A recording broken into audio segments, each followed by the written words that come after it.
Well, I can talk to you.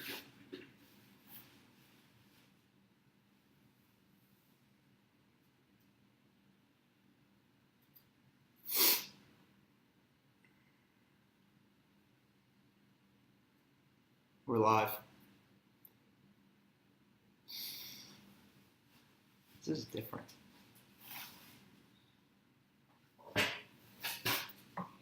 Hey everyone. What's going on? Just waiting for some people to come in.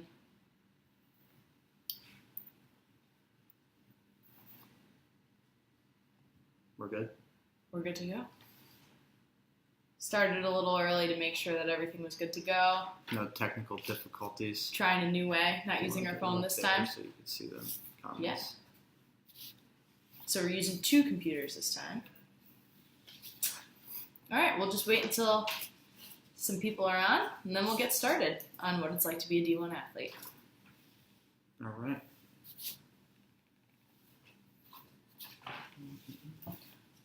Okay. Hey everyone, so I'm Keirsten. And I'm Nick. And we're Locker Room Talk, which is a site dedicated to helping high school athletes get to the next level in the college recruiting, or to play college athletics. Yep, and we are here today to talk about what it's like being a D1 athlete. We're excited to have 2 former Yale athletes joining us. And to start, we talked to a bunch of D1 athletes this week, kind of about their experience, the highs, the lows, and a few people we talked to really stood out. So we talked to an Arkansas State football player, Kirk Lewis, who, when talking about his experience as a D1 athlete, said that he basically had no social life. He found himself pretty much only hanging out with his teammates, but it was kind of all worth it for him because he said that playing Division I was obviously the highest level of competition possible and would set him up for the best track to hopefully making it to the NFL. Yeah, and then also we spoke with Brian Smith, who plays lacrosse at Duke, and he basically said that his ability to manage his athletics, his academics, and his social life was below average, and that he went to Duke because he has always wanted to compete against the best in the country. He was recruited by 14 other schools, so clearly he's a successful lacrosse player, and Duke always has a great program, so it seems like an obvious choice to me. Yeah. We talked to Barbie Gonzalez, a women's volleyball player at Boston College, and she mentioned that social life is something that's very hard for her to balance while she's in season. She said most of her free time, when she's not playing in games or practicing, she either has to catch up in schoolwork or she just wants to rest after a long day. But she mentioned that in the off season, she was able to kind of get her social life a little bit more in order. Whether it's having a weekend off, she had more time to either hang out with friends or explore the city. And then we have Eric Bowie from Tulane. He, I believe, is a red shirt right now, so I'm not sure if he played this past season. But he was recruited to multiple D1 schools, and he basically, his exact words were that that reaching out for academic help earlier in the semester is the best way to stay ahead of things. So I think that's a good piece of advice for people that are looking to play Division I sport and don't really know how to manage their time right now. Maybe think about going through and working on your time management before going into college athletics. Also, he said that his academics, athletics, and social life are fairly balanced, but during the season, his social life tends to vanish. And a big reason that he went to play Division I sport was because he wanted to play in the NFL, and he knew that playing Division I was the best way to get to that level. No. Yeah, so from what I've kind of understood from talking to these athletes is that a lot of times it seems like they kind of sacrifice their social life at the expense of having an awesome athletic experience. Yeah, so I also think that them wanting to play a professional sport is a huge reason as to why they are going to play a Division I sport. I mean, I think you and I both know that going D3, we weren't going to play Division I, or we weren't going to play professional sport after college. Yeah, it seems tough to be able to have a social, be able successfully balance social, academic, and athletic, especially when, we had a survey. We reached out to a lot of Division I athletes, and they said no matter the sport, anything from baseball to football to lacrosse, they were pretty much in season. They were spending anywhere from 30 to 40 hours a week on their sport, which is essentially a full-time job. Yeah, definitely. And I think there's something to say for those that do decide to go play Division I sport, because they are sacrificing a lot of their time, especially in the summers and during their out of season. So like if you're a fall sport, your spring season is pretty intense, even though it's not your quote unquote real season. You're still playing games and you're still working out really hard. In that survey, actually, there were a lot of athletes that said that their spring season was more difficult than their out of season was more difficult than their in season. Yeah. So yeah, some interesting stuff. Yeah, and so why don't we bring in our first guest? We have Matt Battaglia, who was a Yale football player, graduated in 2012, and he's here to talk about his experience as a D1 athlete and kind of help any recruits with any questions that you guys might have. If you have any questions, just let us know in the comments section, and we'll answer whatever you have for us. So why don't you give us getting cozy here? Why don't you give us a little bit of background about yourself? Introduce yourself to the crowd. Sure. So yeah, thanks for having me on. So I graduated from Yale University in 2012. Played football there for 4 years. Played linebacker and defensive end. Born and raised in Connecticut, actually about an hour north of New Haven. So it was nice to be close to home. And overall, really enjoyed my experience as a Bulldog. It was really great. So we have a little bit of background about you, given that you started playing. You didn't start playing football until your senior year of high school. So can you kind of speak on that a little bit and how you still were able to play Division I sport? Because a lot of times people think that they need to specialize really young, and that's the only way that they're going to get to the next level, especially get to the NFL level. But you obviously went against those odds. So can you talk about that a little bit and what steps you took and how you really got noticed by college coaches? Sure. I always played sports and was involved with athletics growing up, most notably basketball. I had played basketball all throughout middle school and high school, and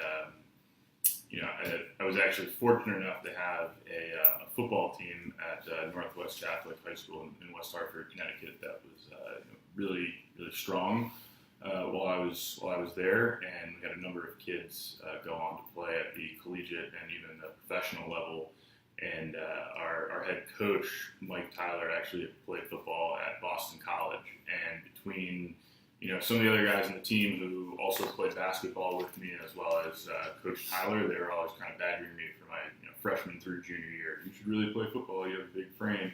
And obviously, senior year, I just kind of said, hey, let's just do this. And without really knowing much of anything about what a cover two was, or what a slot receiver was versus a tight end, I just kind of went out there and they said, just react and play with your instincts. And, fortunately, things kind of went well for me without having to think. It's a little bit different as you transition to college with, defensive schemes and whatnot. But, long story short, in terms of kind of starting behind the eight ball, so to speak, it really wasn't much of a challenge. I was fortunate enough, as I mentioned, to have, a decent network of fellow teammates who were getting recruited to play in college. So, kind of had a decent base of, scouts attending games, so I picked up some kind of traction and notoriety there. And then, just kind of being proactive with my head coach and, talking to him about realistic expectations and kind of, figuring out, what my strengths were and how to kind of pitch the fact that I was, young and only had played for a year to college coaches. Was something I worked on a lot, and I think that it was really helpful to kind of have that support system. Not to cut you off, but I have a question. How Sure. important was prep school to you? And what do you think would have happened had you not gone to prep school, only playing 1 year? Sure. And also, to our viewers, how important do you think prep school could be to somebody that's thinking about doing it, or to somebody that doesn't even know what prep school is? Sure. So, yeah, I guess the transition, I actually, from Northwest Catholic, did not go straight to college. I actually went to a prep school in New England, Salisbury School. And, the whole notion of a prep school or a postgraduate year after graduating high school was foreign to me. But I think, it was completely essential for me in many ways, the most notable being athletics and just my maturation,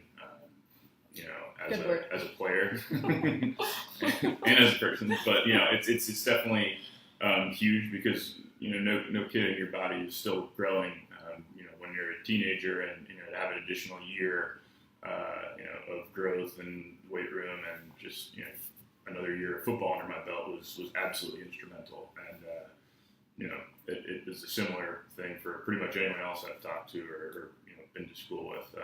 At Salisbury, the prep school year is absolutely huge. Could not recommend it enough. Also, so for those who don't know, we have done an interview with Matt already. You can Google Halftime Talk with Matt Taglia. It's on our YouTube channel. As well as our blog. So you should subscribe to our YouTube channel. It's on both. No, yeah. You're correct.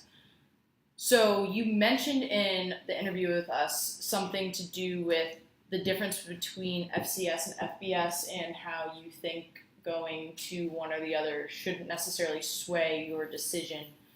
If you were looking for, I don't remember exactly what you said, maybe if you were looking for a well-rounded experience, it didn't really matter, or can you just talk about that a little bit? Sure. So as far as I'm aware, football is the only collegiate sport, in which Division I is broken into two tiers, the football bowl subdivision and the football championship subdivision. Yale is in the FCS, so there was a playoff. We don't go to bowl games and play against Florida or Ohio State or most of the teams that you see on television every week. There are some differences in terms of scholarship allowances, and I think that's really it. The Patriot League and the Ivy League are the two that come to mind where they don't offer scholarships, and those are all FCS programs. But the time commitment and everything of that nature is fairly similar. The level of play at FBS is generally regarded as superior. There's no doubt about that, but that does not mean that you can't find a lot of talent at the FCS level. Any given year, there's 15 to 20 Ivy League players, in NFL ball training camps, and probably about 10 of those will make either a roster or a practice squad. So, not a huge difference there. Nick, you got anything from that? Yeah, so, we read off what a few Division I athletes had to say about their experience before you came on, and a lot of them said that their social life, they had trouble balancing it, especially in season. So going to your time at Yale, do you have any comments on that? Do you agree with them, or was your experience a little bit different in being able to juggle academics, social life, as well as athletics? Yeah, it was definitely a challenge, I guess, and to be honest with you, I didn't really realize that anything was compromised on a social life perspective until I stopped playing football, and it was the spring of my senior year, because I had no real appreciation for college without sports, it being a fall sport. Senior spring for a fall sport person is the best thing. It was great. A lot of free time on my hands that I honestly didn't know what to do with. But yeah, it was really time intensive. All kidding aside, even out of season, we were talking, workouts at 6 a.m. 4 days a week. You had your training sessions for people that were injured or rehabbing in season. It was 5 hours a day, all in with weight room sessions, film sessions, practice. Then your whole Saturday is basically taken up. The one good thing from a social perspective that is probably specific to Yale or other schools that have similar programs is we have really bad academics. Junior, right? Bad aside. But no, the one thing that was actually pretty cool was that the coaching staff and just the athletic department as a whole was very understanding of the society structure. So it's kind of like a group you join, as a junior going into your senior year. They met on Thursdays and Sunday nights for a couple hours each week. And it's just kind of a chance to kind of get to know other people, that you went to school with and were in your class. And the coaching staff is really great about always allowing us for whatever our football situations were on Friday and Monday to kind of keep it in the afternoon so we could at least enjoy the Thursday and Sunday evenings. That's got to be different than like a typical I know you're in a fraternity as well, but that's got to be different than a classic fraternity because I'm sure there's a lot of athletes out there at some of the bigger classic schools, like some of the SEC schools that physically cannot be in a frat as well as on the team, as well as doing their schoolwork. I'm assuming, I don't know. Obviously, I didn't go to one of those schools. Also, if anyone has any questions for Matt, please feel free to comment. That's why he's here. We can always get in touch with him after if you're watching this video later. So comment, ask questions, tell us what you're feeling, what you're thinking. If there's D1 athletes out there, please feel free to comment on your own experience. We're not done with Matt yet, but I just wanted to make that a quick side note. Nick, you got another question for that? Yeah, so I mean, you mentioned that the Ivy League doesn't offer athletic scholarships, but was there a way to get, academic scholarships or kind of a way around getting merit-based? Merit-based scholarship, even though maybe playing football played a role in getting that scholarship?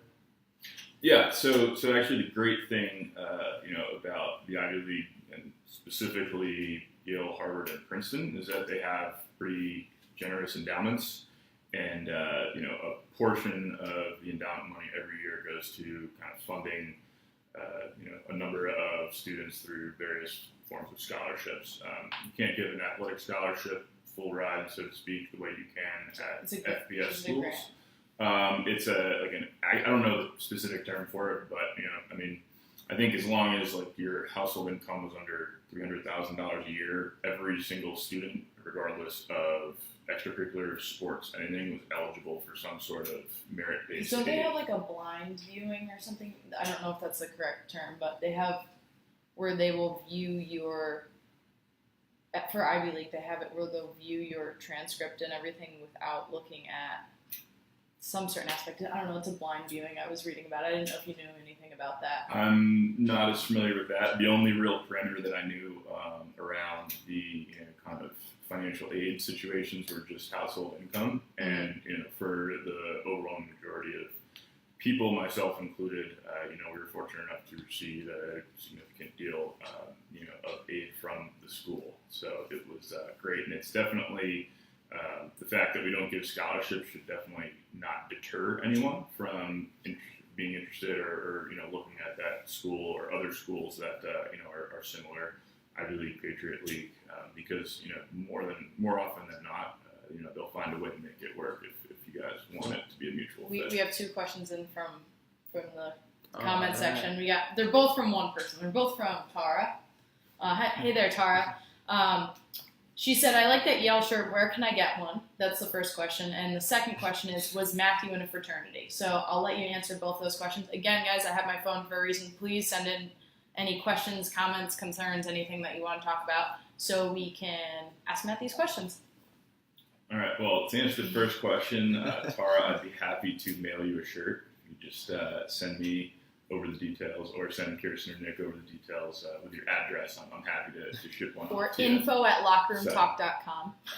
Or info@lockerroomtalk.com. Either way. Happy to get you one of these, no problem. And then to address the second question regarding fraternities. So yes, I was in a fraternity.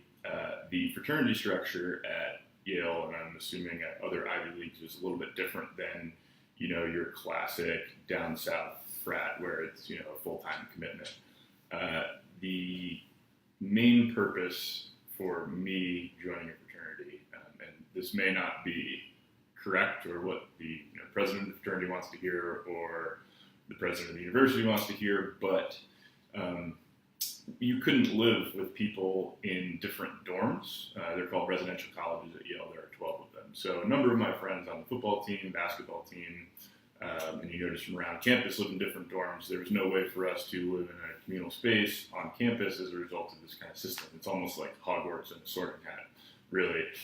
So we ended up just joining Should I go get my wand, mutual fraternity. No, seriously. So we ended up just kind of joining mutually a fraternity, a group of my friends and I.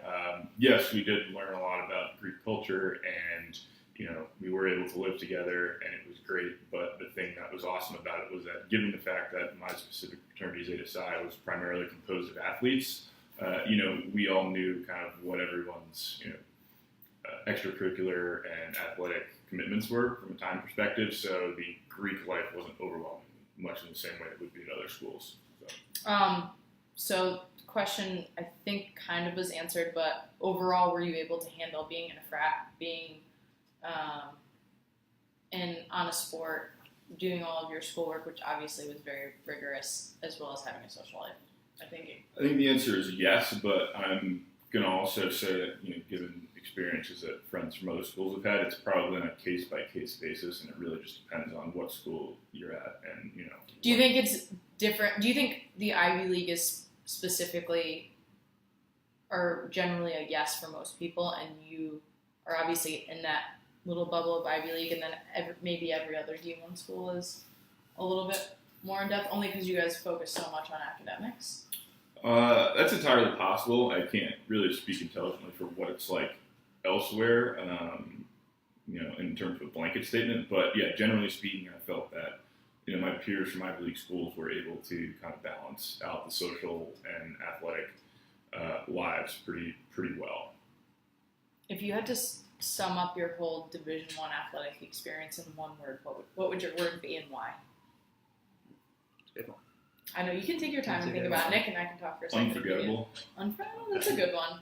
I guess. It's something that, no matter what, at least 10 times a day, there'll be something that reminds me of or makes me think about Yale football and what it meant to me. It's as simple as walking into my office every morning and seeing my Yale football coffee mug, or seeing my handsome Dan, our mascot, background on my computer, when I get home at night. It's kind of the stupid stuff like that, but forever ingrained in me is Yale football, and I couldn't be prouder to be alum. And it's just it's great. We have another question from the comment section here. Do you want to read it? Yep. So Amy asked. Hey, Amy. Hi, Amy. Do sports discourage you from joining a fraternity because of the time conflict? I know I didn't play a D1 sport, but I actually do have an answer to that. My friend played field hockey. Her name is Brooke Cabrera at the University of Maryland, and I just was able to go on a trip with her there to see the field hockey Final Four. It wasn't the Final Four yet, but I watched part of the NCAA. It was a big game. It was a big game. It was the NCAA tournament. Let's just say that. I don't remember which round it was. But she was telling me a story about a teammate of hers that basically begged and pleaded with a sorority to allow her to be in the sorority as well as on the field hockey team, but also said field hockey takes priority, my school takes priority. And they allowed her, but it's usually not the case, I don't think, especially with sororities more so than fraternities. I'll let you take over after that, but that's just my one story that I heard from an experience of a friend who played Division I sport. Yeah, again, I think it's really dependent on, the school or the conference or the sport. There are a number of factors, but, the kind of to generalize, we had, two football fraternities, quote unquote, where, one was primarily basketball, football, track and field, which was my fraternity. There was another fraternity where we had, baseball players, another subset of football players. You had, I think there was a crew fraternity, there was a hockey fraternity. So it was kind of like houses. It was kind of like an athletic. We used Greek life as an avenue to live together as a group of athletes and teammates. Got it. So that was, we used Greek life. So it wasn't like you were having like a really intense, like I have to go out and do fundraising for X, Y, and Z charity all the time, or doing. I know a lot of especially sororities have to do that, and they have. They're pretty strict. No, so that's actually a good point. So, we did actually run into, one point during my college career, problem with kind of our fraternity's national organization, where they said, hey, we need a little bit more of a Zeta Psi commitment from you guys. And kind of the way we resolved that was we had a number of people, say football players would take more of the lead in the spring, and basketball guys would do it right when they got on campus. We also had a couple non-athletes who rallied the troops year-round, so to speak. So it's definitely something where you need to kind of find the appropriate balance. So hey Christian, we just got a comment from Christian Hardgrave. He had a really bad concussion this year. Plays football at Colgate. He said there's a lot of similarities between Matt's time at Yale and mine at Colgate so far in terms of balancing fraternal life and sports. And then he also said Colgate is greater than Yale with a smiley face. So Colgate also beat Yale this year. So. I'll give you that one. I will say that was the first game of our season this year, and I think we had a pick that led to a touchdown within the first 3 minutes of the game. So I was like, all right, here we go, 10-0 season, and it came crashing down mere moments after that. But Colgate was actually a school that I looked at. In my recruiting process was pretty much Ivy League and Patriot League, and there are definitely more similarities than not across all the schools in both leagues. So yes, it probably depends on the league and the school. Yeah. Combination of both. Yeah, and I imagine there's like Ivy League and Patriot League might be a little bit different than the bigger conferences like the FBS conferences, just based on the few players we talked to earlier in the week as well. Yeah. All right, you got any other questions? Our other person is running a little bit late. She'll be here at probably 7:30 on the dot. So we'll get started with her as soon as she gets here. Maybe have a couple minutes for her. So if you have any questions, she played soccer at Yale. Mm-hmm. But for now, we're just going to keep talking to Matt. Yeah. All right. So, I guess maybe just one question is if you were to talk to a recruit, no matter the sport, but just being at Yale playing Division I and knowing what the other athletes at Yale went through, like if you had any, like one piece of advice you would give someone who's thinking like, should I play Division I? Is that something that I want to do? Like, what would that be? I think the biggest thing to think about, and I understand that it's definitely a difficult thing to do when you're that age, and you're kind of being, you've got a number of suitors and college coaches, and they're telling you this is going to be great. It's easy to get caught up in all the glitz and glam of uniforms and athletic tradition, and you can go play pro. The key thing is to always fall back on, at the end of the day, you're going to an academic institution for 4 years. You're getting a degree, oftentimes at Division I level for free or close to free. Mm-hmm. Take advantage of that and make sure that you're making the most of your education. The biggest thing that I learned on recruiting visits is actually at a visit I had at Harvard. The head coach said, don't worry about the other schools, the Marylands, the Ohio States that are recruiting you. An injury could change everything, and then you could just be another guy. And it was really blunt and cold at the time, but it makes a lot of sense when you think about it, because you are just one ACL tear away from never playing sports again. And, it's sobering to think about, but at the same time, you've got so much of your life ahead of you that you want to make sure you're not putting academics on the back burner. So the big thing in terms of advice I have for recruits is just always keep academics, at the forefront of, your college recruiting experience. Just some quick stats very quickly so everyone, we can kind of put things into perspective. Only 2% of high school athletes end up going on to play a Division I sport. Also, 55% receive some sort of athletic funding. I don't know if you guys remember or not, but we had the D3 Facebook Live event, same topic and everything, a couple weeks ago, and it was 83% of Division III athletes get not athletic funding, but they get some sort of scholarship, which is an interesting statistic because I would have thought it was reversed, to be honest with you. And one out of every 8.5 students participates in the NCAA tournament. The biggest difference with Division I compared to all the other divisions is that they are eligible for full athletic scholarships, where they will have everything from books to food and living paid for, which does not happen in any other division. You only get your actual schooling paid for. And there are 350 schools in Division I, yeah, exactly, which is also very different from Division III because I think there's like 420 yeah, or there's something a few like that. more in Division III. Also, the time spent for Division I athletics is a lot more. It's around 30 to 40, sometimes 40 plus hours in and out of season, which is the big. Oh, you want to talk about that? It's 40 hours a week is the NCAA limit, I believe. I'm gonna go get our other guest really quickly. Awesome. Building. Yeah. 40 hours a week is the NCAA allotment, but what's not included in that is all the time you spend in the training room, or extra weight room sessions or extra film watching sessions. athletic contests only count for 3 hours, so my Saturdays were basically 12 hours, and so only 3 of those is actually counting, but it's really the full day that I'm losing, not losing, but I'm spending on football, so it's much more of a time commitment than just kind of the 30 to 40 hours a week in most cases, so you just kind of need to be aware of that. So. All right. We're kicking you All out. right, well, I'm Thank getting you, bounced. Thanks, Matt. Thank you, Matt. All Thank right, you thank for you guys and for check out his interview Yes. on our YouTube channel. It's called Halftime Talk with Matt Taglia. Now we have our next guest, Shannon McSweeney. Woo!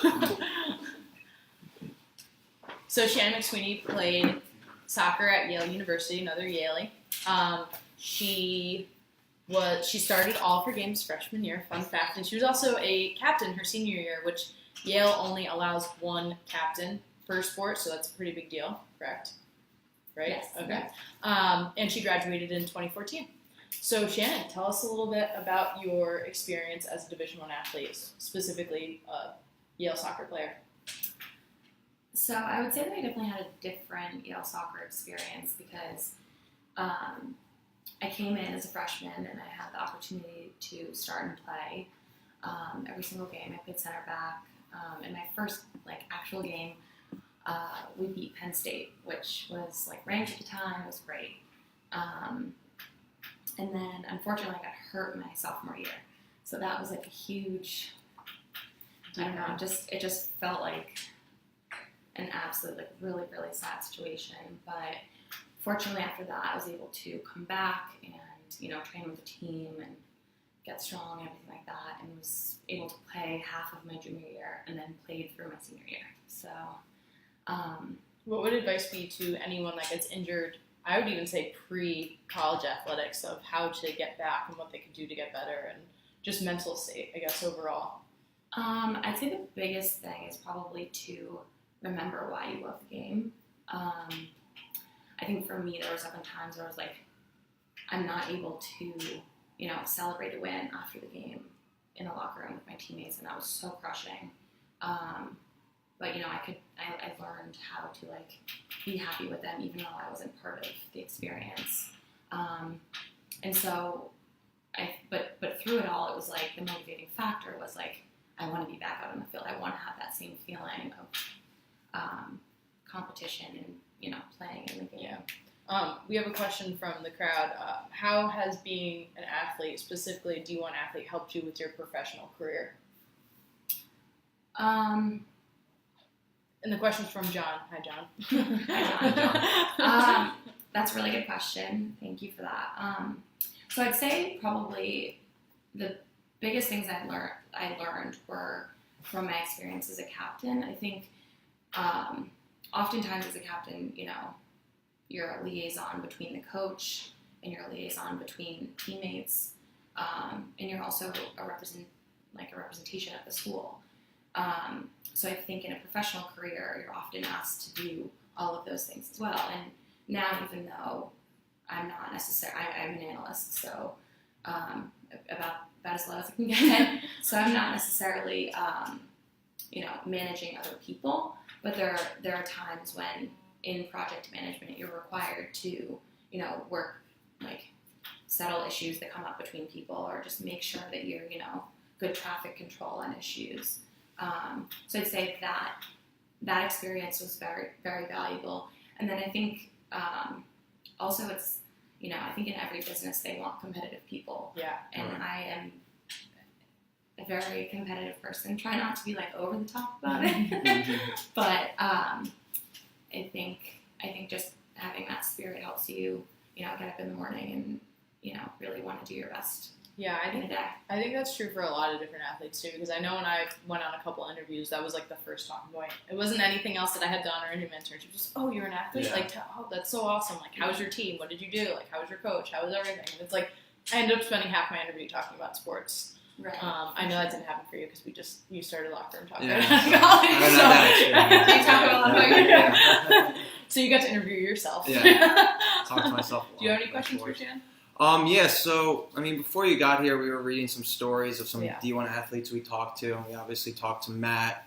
And a lot of them said they struggled, especially in season, balancing social life with academics and athletics because they said all their free time pretty much had to go to academics. So I was wondering if that was kind of your experience, or if you could kind of talk on how you were able to balance the three. I think that this actually probably ties in John's point as well. It's really important to learn how to time manage from the get-go.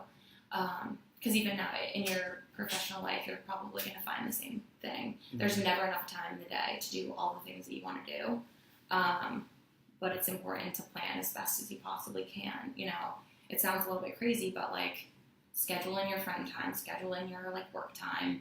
Obviously, you know your practice schedules. And, you know, but with that said, it's also probably a good idea to not get too crazy because you are in college and you have to enjoy the moment. So kind of striking that right balance in there as well, I would say.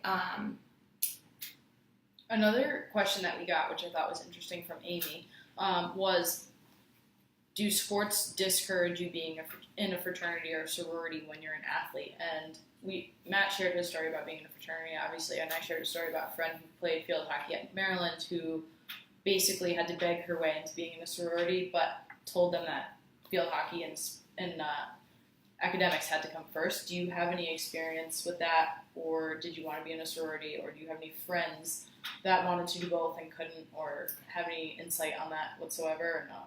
Yeah, so I'd definitely say that's like a coach by coach thing, and if it's something that you're heavily interested in, especially as a high schooler, it would probably be important to ask those questions.